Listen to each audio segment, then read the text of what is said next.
Hey guys, and welcome back to my true crime channel.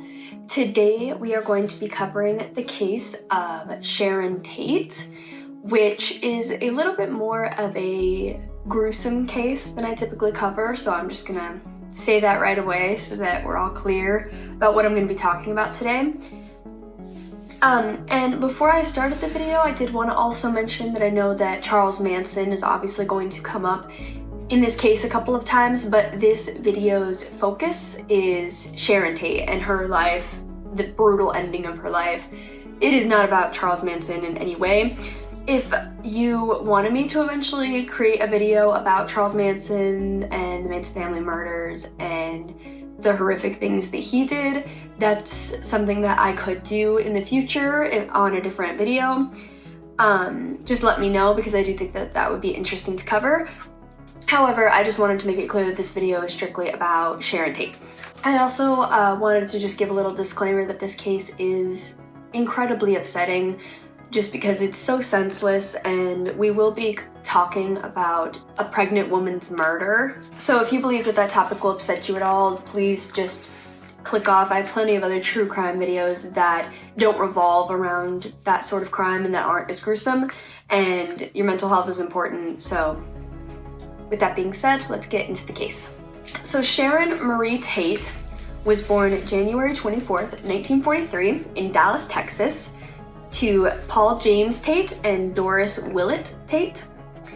And she was the oldest out of all of her siblings, and she had two sisters named Deborah and Patricia. And Paul was actually an officer in the United States Army, and due to this, the family moved often. She's a little bit of a military brat, as they call them. And by the time Sharon was 6, they had actually lived in 6 different cities. And Sharon Tate was always very praised for her beauty, even from a very young age. She was a very beautiful girl. And she won her first beauty contest at only 6 months old, after her grandmother actually submitted photographs of her to the Miss Tiny Tots of Dallas competition, and she ended up winning.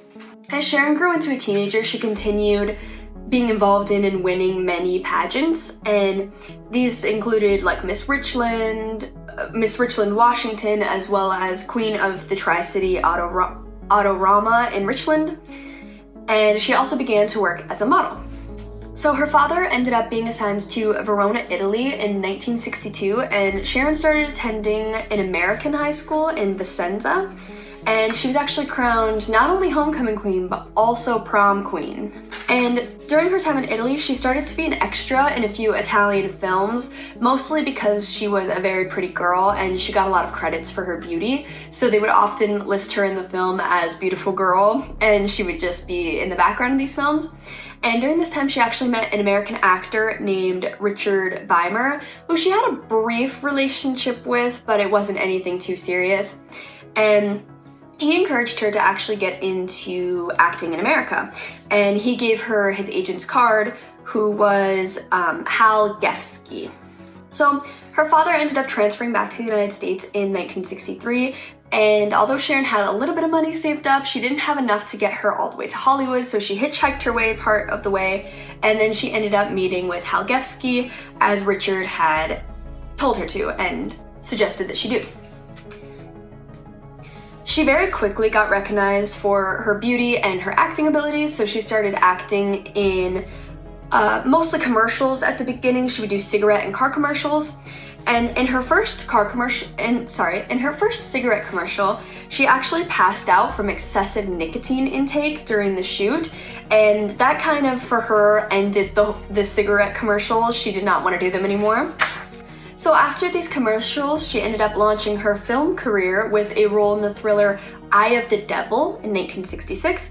And in 1967, while she was working on a horror spoof called Pardon Me, But Your Teeth Are in My Neck, she met Roman Polanski. Roman Polanski was actually the director of this film, and he ended up working pretty closely with her. And at this time, she was actually in a relationship with a celebrity hairstylist named Jay Sebring.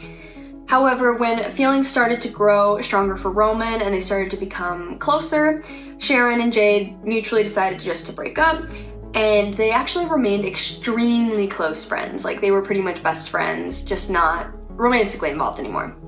Now, she went on to star in a couple more movies such as Don't Make Waves and her most iconic role that she is known for as Jennifer North in Valley of the Dolls, and she was actually nominated for a Golden Globe for this performance. So she ended up getting married to Roman Polanski in January of 1968, and this same year she starred alongside Dean Martin in The Wrecking Crew, and she actually was pregnant while filming her final film, which was 12+1 in early 1969. August 8th of 1969, Roman, her husband, was actually in London filming for a different movie, and at the time, his two friends, Wojciech and Wojciech's girlfriend, Abigail, were actually staying with Sharon at this house that Roman and Sharon were both renting, which was 150 Cielo Drive, and it's in the Benedict Canyon area of Los Angeles. They had a permanent home in England, which is where Roman was at the time because he was filming for another movie, and Sharon was staying at their rented home in Los Angeles. So at this time, Sharon was actually 8.5 months pregnant. She was due very soon to give birth to her and Roman's baby. And she was just hanging out with 3 of her friends, which were Jay Sebring, who I previously mentioned as being one of her exes who became really close to her. And then Wojciech Frykowski, who I previously mentioned as staying with her. He was actually a screenwriter. And then Wojciech's girlfriend was Abigail Folger, who actually was heiress to the Folger coffee empire. So that's pretty interesting. The killers that we're going to be talking about and the bad people in this story were Manson cult followers, which if you don't know what the Manson cult was, or the Manson family, I guess, as they called it, they were basically this group of, for the most part, I think it was pretty young people, all following Charles Manson and basically doing whatever he said because they believed that he was this amazing person who would bring them all of these things. And I believe that there was some like devil worshipping going on, but I don't know that for sure, so don't hold me to that, but I'm pretty sure that was part of the cult thing. So the killers' names were Tex Watson, Susan Atkins, Linda Kasabian, and Patricia Krenwinkel. Now, when Charles Manson told them to go commit these crimes, he told them totally destroy everyone there and do it as gruesome as you can. So the killers arrived just after midnight and proceeded to cut the telephone lines so that they couldn't call 911 or for help. And Stephen Parent, who was 18 and was visiting the caretaker of the estate, the Cielo Drive estate, he was in the guest house. He was driving out of the property and was shot and killed. He was the first death of the night. And Tex then climbs through a window and let Susan and Patricia through the front door. And Linda would actually stay in the car throughout these crimes to be the lookout for them in case anything went sideways. Now, at the time, Wojciech was sleeping on the couch in the living room when Tex violently kicked him in the head and said, "I'm the devil and I'm here to do the devil's business." Now, while Tex was having this interaction with Wojciech, Susan and Patricia grabbed Sharon, Abigail, and Jay by forcing them into the living room where Tex and Wojciech were. So Tex joined Sharon and Jay with a rope around their necks and threw it over a beam in the house, most likely with the plan of hanging them both. Jay during this time was begging them to have mercy on Sharon since she was heavily pregnant at this time. And this, I suppose, caused Tex to be angry for some reason, and he pulled out a gun and shot Jay, and he proceeded to stab him 7 times. Wojciech was actually able to free himself from the towel that was bounding his hands at the time, and he ran as fast as he could out the front door. He booked it, but unfortunately Tex ran after him, followed him, shot him, and stabbed him, and Wojciech ended up passing away on the front lawn with a total of 51 stab wounds and multiple blows to the head from the butt of the gun. Typically, in crimes, when you see so many stab wounds, it typically is considered a crime of passion. Usually the people have some kind of connection to the person to be able to stab them so many times. However, there was no real motivation for any of these killings, so I just wanted to put that out there, that there wasn't any connection to the killers to these people. It just seemed like they were doing what they were told and got really gruesome about it. So Abigail tried to escape to the pool area of the house, but unfortunately Patricia caught her and joined with Tex, stabbed her a total of 28 times. And during this time, as Linda's sitting in the car being looked out, she claims that she started to hear horrifying sounds, which I can only imagine. And she looks through a window to try to see what was happening and what was going on. She said that she saw a woman in a white dress, who we know as Sharon, and she said that she had blood all over her and that she was screaming, and this is really sad, but she was calling out for her mom. She was crying for her mom to help her. And Linda said that she watched as Patricia stabbed her. Linda said that she thought about going to a house where there were lights on down the road, but she knew that the killers would find her and probably kill everybody inside of that house as well. So instead of causing more lives to be lost, she just went back to the car and waited for the whole ordeal to be over. So Sharon ended up being the fifth and final victim of the night after her begging and pleas for her and her baby's lives were tragically ignored, and she had 16 stab wounds. Now, before the crimes, Charles Manson had told the group to leave something witchy. He said a sign to show the world that you were there. And to do this, Susan collected some of Sharon's blood and used it to write pig in large letters on the front door.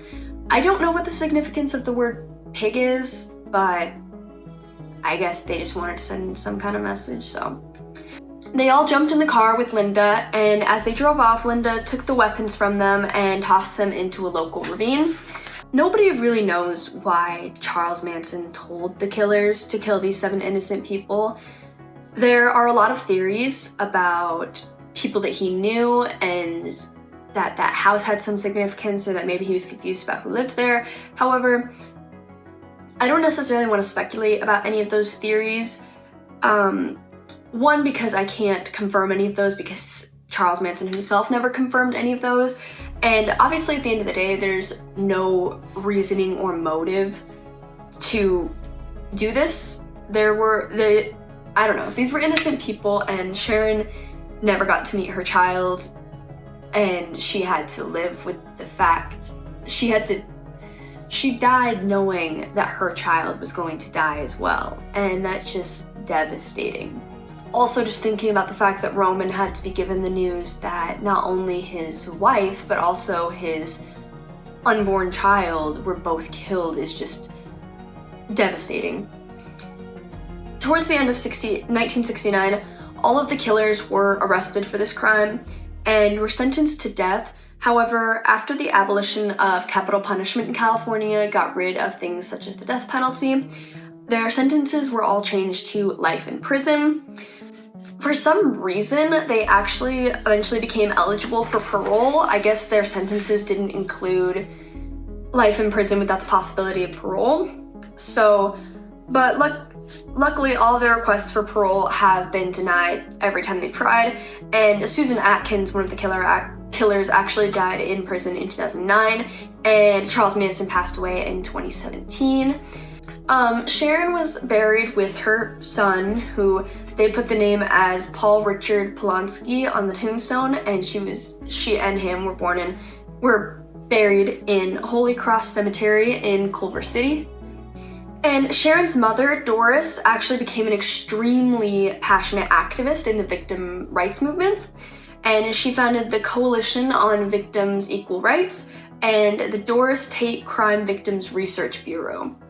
So she did a lot to try and get justice for her daughter. I believe that Roman went on to make a couple more movies in Sharon's honor, and he dedicated them to Sharon.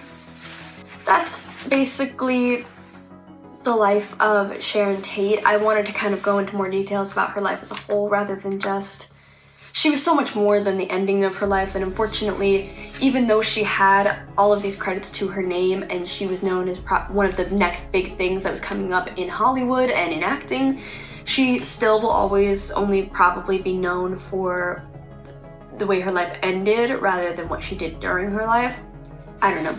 it's so senseless, but as we know, everything that cults do is kind of senseless, so I don't really have much to say about that. But I know that this one was a little bit more tragic and sad. Whenever, obviously, babies, pregnant women, children are involved, it's a little bit more gut-wrenching.